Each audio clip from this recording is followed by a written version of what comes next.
with the trout, honey. I'm starved. Okay, darling. Take a good look at them, Bingo. Aren't they beautiful? I caught them all myself. Don't hold him too close, Bob. He might get splashed with grease. Well, why are you cooking so many, dear? Mother's coming over. Oh, no.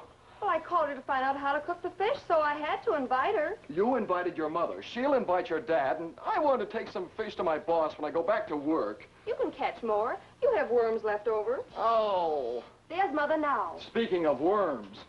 Oh. Now, don't get carried away with the fish. We came over here to sell Robert insurance, you know. Yes, dear. I'm all ready for him. I've got an application all made out. Oh, good. I thought I told you to get a haircut today. I did? You did? Well, then next time sit higher in your chair. Hello, Robert. Mother, Dad. It was nice of you to invite Daddy and me to your first fish dinner. Of course, it's my recipe, you know. And if your fish is as good as my recipe and your wife's as good a cook as I am, it smells good. Smells like fish, if you know what I mean. Ah, trout. My favorite dish. I could eat a dozen at a time. Yeah, I know. Don't worry, darling. You're doing a beautiful job. When I was your age, I burned everything. I even burned my cookbook. Come on, dinner's ready. How was the fishing trip, Robert? Swell. I had a wonderful time. How anyone can have a swell time wading in water up to their hips all day is beyond me. It's a wonder you didn't catch pneumonia. And there's a dry pneumonia. You don't even have to be in water. Which reminds me, Bob, how much insurance do you carry? $5,000. $5,000? Is that all? That wouldn't even bury you. And don't tell me how much it costs to bury you. You've been reading those $69 complete funeral ads. Mother's right. You should carry at least $20,000 worth.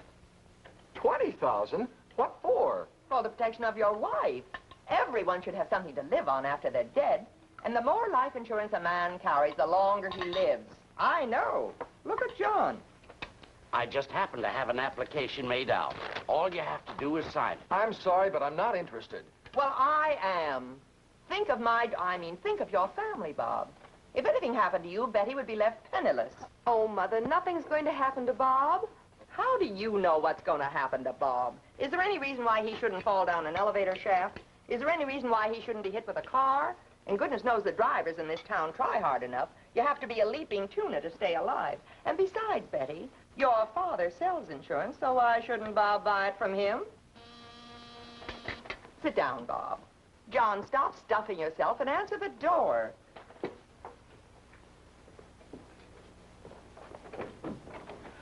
I got here as soon as I could.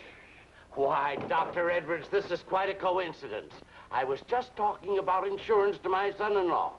We're having dinner. Won't you join us? Thanks, I've already eaten. My wife, Dr. Edwards, and my daughter, Mrs. Crater, my son-in-law, Mr. Crater. How are you, Mr. Crater? How do you do? Dr. Edwards is our medical examiner. Yeah, I guess that. I see you have the application all made out. Oh, yes, everything is all ready except Mr. Crater's signature. I don't wish to be rude, Doctor, but this trout dinner is something I've looked forward to for a whole year. And I would like to eat it before it gets cold.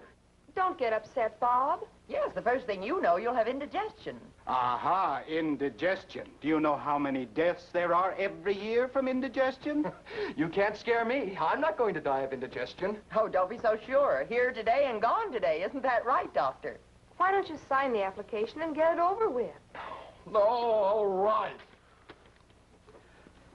Now, if you'll just step in the bedroom with the doctor. What for? Well, he wants to look you over to check your physical condition. There's nothing wrong with me. I don't need a physical. Maybe not, but you can't expect the insurance company to take a chance.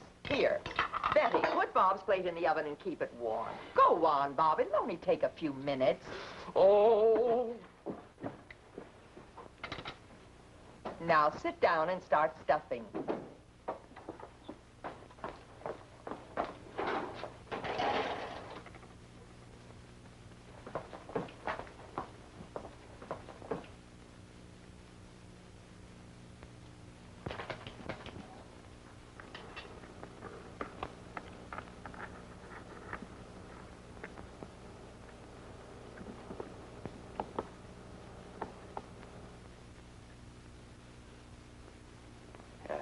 Open.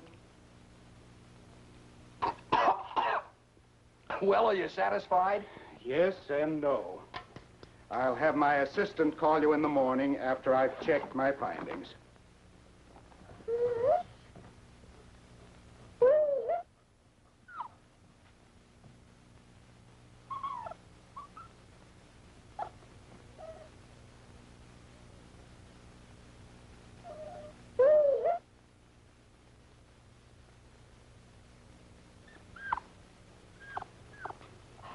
matter, Bingo?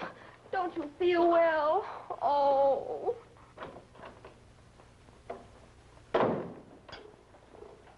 Is he okay, Doctor? He seems healthy enough. I think he'll pass. There's something wrong with Bingo. Will you look at him, Doctor? Well, dogs are a little out of my line, but, he's sick, all right.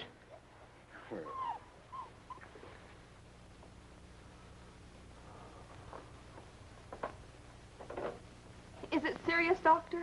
Could be. It's hard to tell. You mean he might die? Anything can happen. Oh, Betty, now don't be upset, dear. You've got to expect these sort of things. I guess you're right. But if he must die, I hope he goes quickly. I'd hate to see him suffer.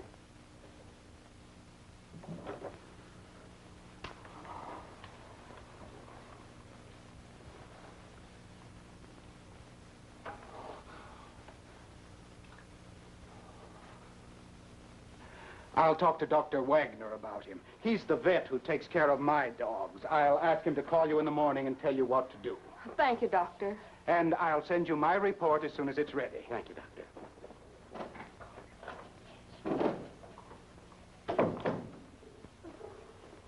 Sit down, Bob. I'll get your dinner. Never mind. I'm not hungry now. What's the matter, dear? Oh, nothing. I guess I'm just tired. I'm going to bed. Now, what's happened to him? Don't be upset. There's nothing wrong with him. He's probably lying. But, Mother, how can you tell when a man is lying? Take it from your mother, when a man's lips are moving, he's lying. Oh.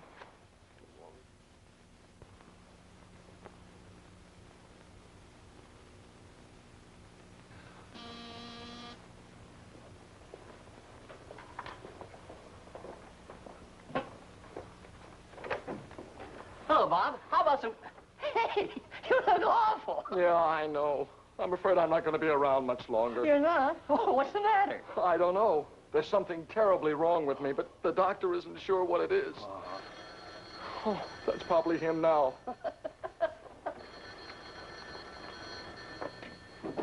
Hello? This is Dr. Wagner. I'd like to speak to Mrs. Crater. Oh, she isn't here right now, but I'm Mr. Crater, and I know what it's all about, so you can speak freely. Good. After analyzing Dr. Edwards' diagnosis, I find it necessary to prescribe a diet. For breakfast, a small bowl of cereal mixed with 1 raw egg and 2 tablespoonfuls of cod liver oil. Cod liver oil and raw eggs? Well, doctor, can't you make it something else? Oh, well, no, I wasn't trying to tell you your business. If you don't carry out my orders, I won't be responsible. Now, for lunch, nothing but grass. Did you say grass? Just plain, ordinary grass. Well, what do I put on it? Oil and vinegar or Thousand Island dressing? Nothing. Absolutely nothing. For dinner, plenty of raw meat. What kind of raw meat? Horse meat? Well, can't I cook it a little? No cooked foods at all. I've sent you some ointment to rub on the nose and some capsules that must be taken every hour. Yes, doctor. I'll start at once and follow your diet to the last capsule. I mean letter. Goodbye. Cheer up, Bob. Maybe it's not as bad as you think.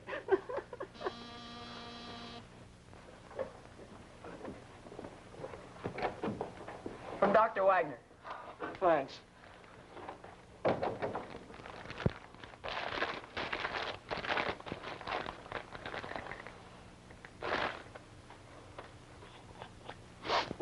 That smells awful. Well, I may as well get started. What's it for?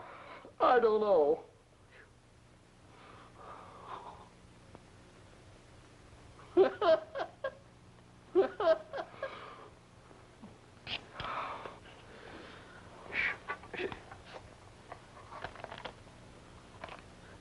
Well, now I have to take one of these.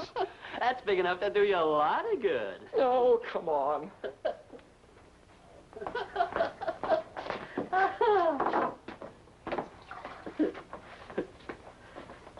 Well, here goes. Yeah. There you go. That's it. That's it. There. Oh. I can't swallow it. Oh, of course you can't. You're doing it the wrong way. Here, give me that. Now, put it in there. I'll drink it down. Quick. Come on. Real fast. Come on. Come on. Drink. Drink. Drink. Drink. Drink. There. that did it. No, it didn't. Look. Oh! Here, let me show you how to swallow it.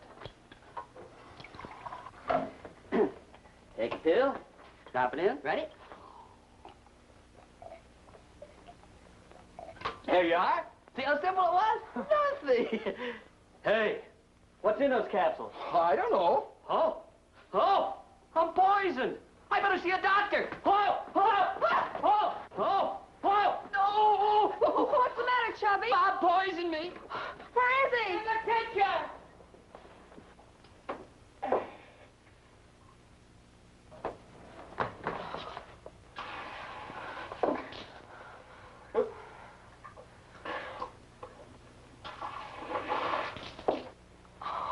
He must be out of his mind. Oh, don't go near him. He may be dangerous. I'll call Dr. Edwards.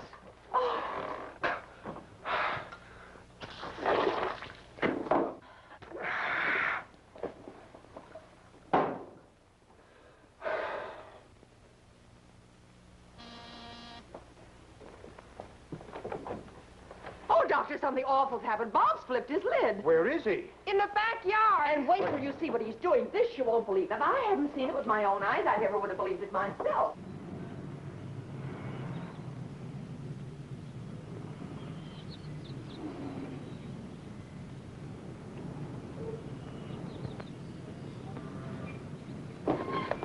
There he is.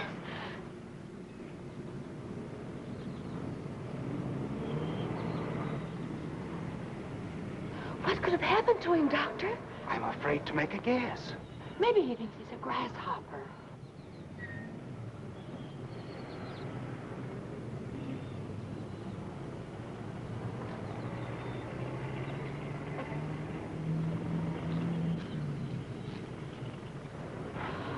This is a case for a psychiatrist.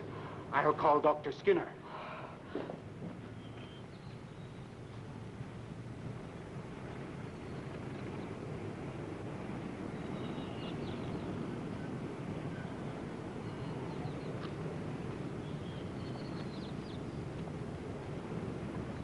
Dr. Skinner will be right over. Oh, good. If Bob finds out he's a psychiatrist, he'll be furious. We won't tell him. Why not introduce him to your husband as one of your old friends? All right.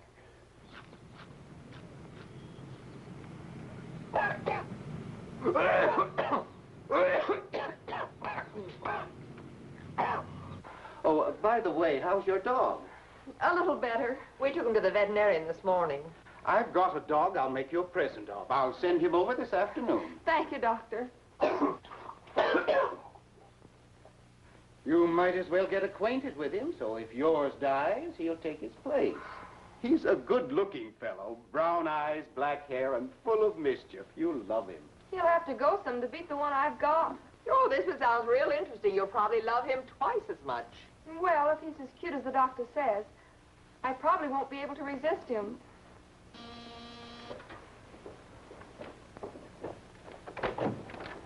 Hello, Doctor. Hello, Skinner. This is Mrs. Crater and her mother. How do you do? Where is the, I heard everything. Brown eyes, black hair. Well, it's going to be black eyes. Oh! Help me, Skinner. He's getting violent. Oh, please! Oh! Oh!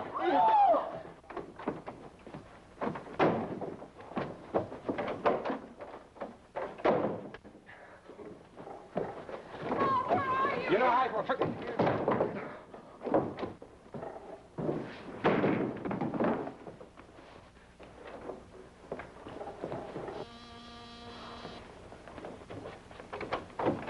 Oh, Mrs. Crater? Yes? I'm Dr. Wagner. I just dropped by to see how your dog is reacting to the diet. Diet? What diet? Oh, raw meat, cod liver oil, grass. I gave all the details to your husband over the phone. Help, Betty! Help, Betty, help! He's having a fit. Move the couch. Easy now. Easy. You'll be all right. Let go. There's nothing wrong with me. Of course not. We understand. No, you don't. I've been taking the dog's diet by mistake. Sure, that's it. Well, don't just stand there. Do something. I'm poisoned. Oh, no, you're not. There's nothing in the diet that will harm you. Oh, what about those capsules? All they contain is, well, I guarantee they won't hurt you. Are you sure? I'm positive. Oh! Oh, Bob! Sweetheart. See what I mean about life insurance, Betty? Are you lucky? Oh, darling, say something. Wait a minute, I've got to get your father. It's an accident policy he needs. Oh, Bob, darling, please, please speak to me.